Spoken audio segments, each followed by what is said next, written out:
Minha saudação a todos, sou o Padre Eduardo Preto Meix e sou vigário auxiliar na paróquia São João Batista, Porto Alegre. A primeira coisa que nós falaríamos do conclave, o conclave, que nós vamos falar logo depois um pouquinho mais, é a reunião que elege o novo Papa. Mas quem é o Papa? Por que tanta repercussão mundial? O Papa é o bispo de Roma. Como bispo, ele é um bispo como outros bispos, mas o bispo de Roma é o sucessor de Pedro. Pedro morreu em Roma, lá foi sepultado e lá ele designou seu sucessor. Por isso, o bispo de Roma na igreja é aquele que tem a missão de guardar, manter e divulgar a fé que Pedro professou diante do próprio Cristo e depois professou com seu próprio sangue quando foi martirizado em Roma. Por isso, o bispo de Roma, que nós chamamos o Papa, ele é tão especial na igreja, porque ele é o único que é o sucessor de Pedro.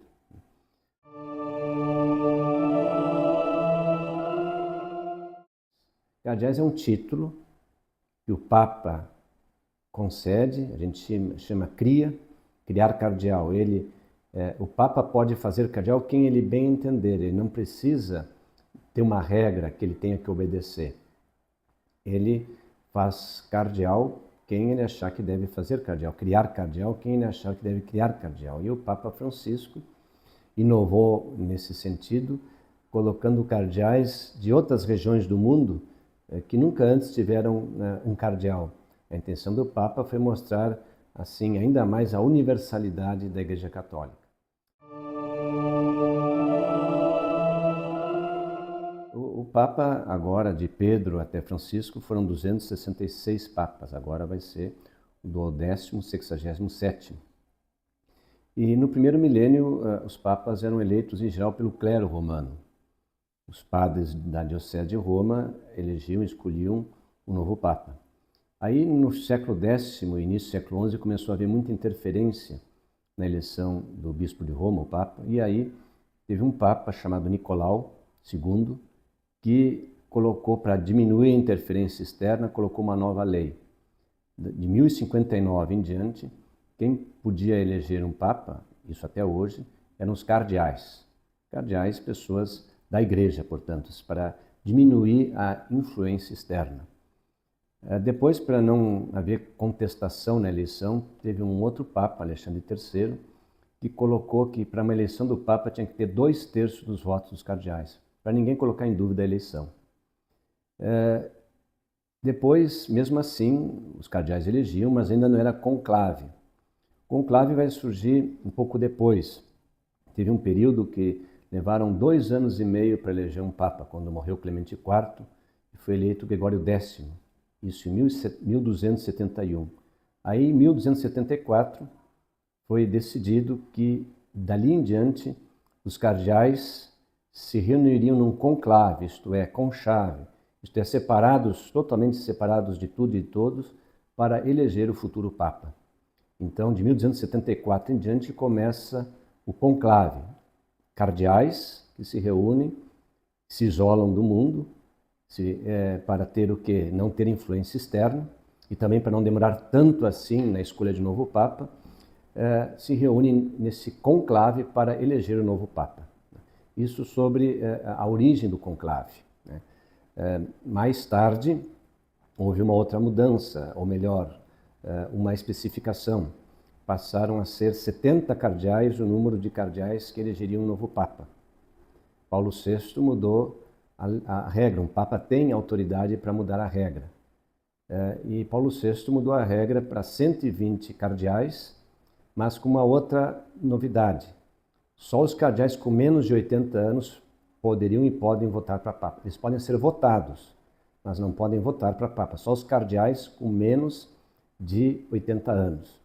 E esta é a lei que vigora, claro, o Papa pode mudar isso, ou pode, se ele quiser, passar do número, que é o que aconteceu atualmente. São 135 cardeais com menos de 80 anos que vão participar desse conclave, dessa reunião onde eles se isolam do mundo para poder, em oração, e sem influência externa, escolher o novo sucessor de Pedro, que nós chamamos, o bispo de Roma, nós chamamos carinhosamente de Papa.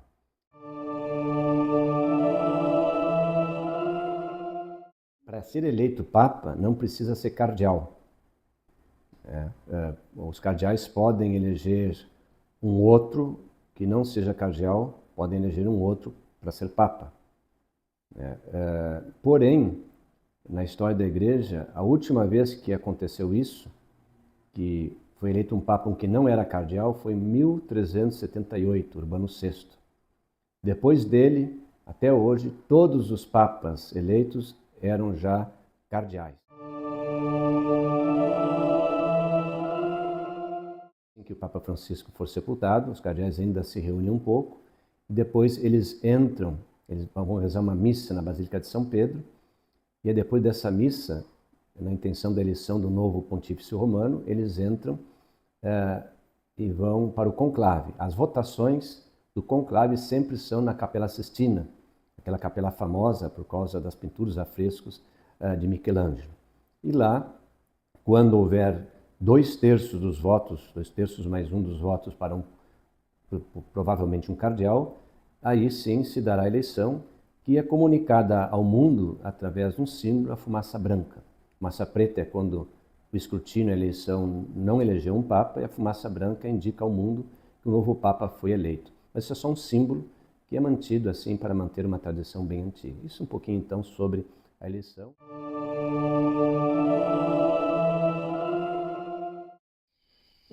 E quanto à duração de um conclave? Um conclave, ele não tem propriamente um tempo. No momento que os cardeais se reúnem, pode acontecer de na primeira eleição eleger um Papa. É difícil, muito difícil isso acontecer, mas nas primeiras eleições pode eleger um Papa. Aí um conclave não dura nem 24 horas. O conclave, na verdade, vai durar o tempo necessário para eleger o novo Papa. Então não tem assim um limite. O que aconteceu foi que Paulo VI também colocou uma outra regra para que o conclave não demorasse demais, meses e meses. Qual foi a regra? Como eu já tinha dito antes, desde 1179 tem que ter 2/3 dos votos para eleger um Papa, 2/3 dos cardeais votantes. Só que nem sempre é fácil chegar a 2/3, mais um. Então isso pode espichar um conclave. Alguém pode ter 50% mais um, mas não consegue os 2/3. Então o Paulo VI incluiu uma nova regra.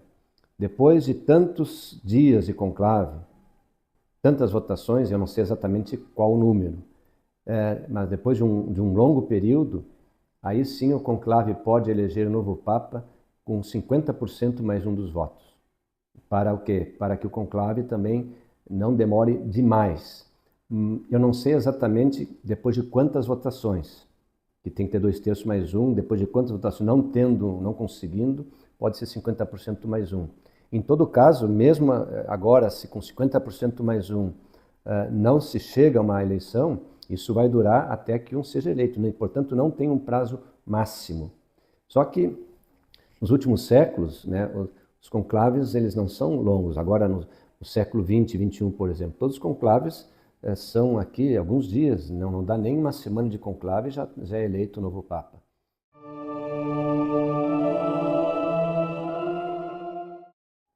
E quanto ao nome, haveria indicação para alguém ser votado? Não, em si não há uma indicação. Os cardeais normalmente vão se debruçar sobre o nome de um deles, dos que votam, apesar de que podem também votar um cardeal com mais de 80 anos ou alguém que não é cardeal, mas isso é super improvável.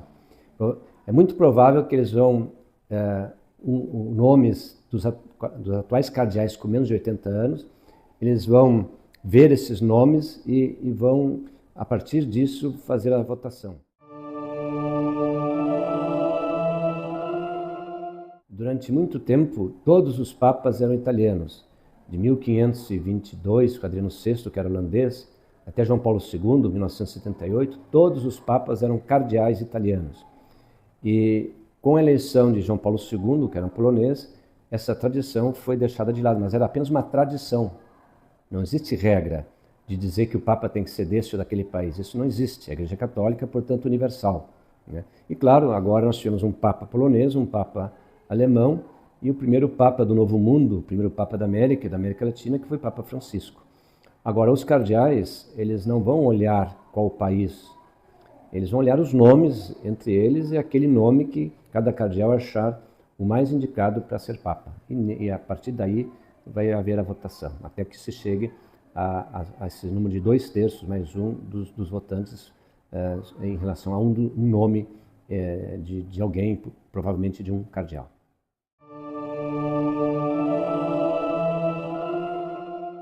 E agora, quem vai ser o novo Papa? Bom, isso nós pedimos que o Espírito Santo ilumine os cardeais e aquele que for o escolhido pelo Espírito Santo, que os cardeais em oração possam saber quem é para assim elegê-lo como o futuro Papa. Essa é a nossa fé e também essa é a nossa esperança. Em todo caso, seja quem for o novo Papa, nós estaremos em comunhão com ele, porque ele é o sucessor de Pedro. E Pedro foi aquele a quem Cristo disse: Tu és Pedro e sobre esta pedra edificarei a minha igreja.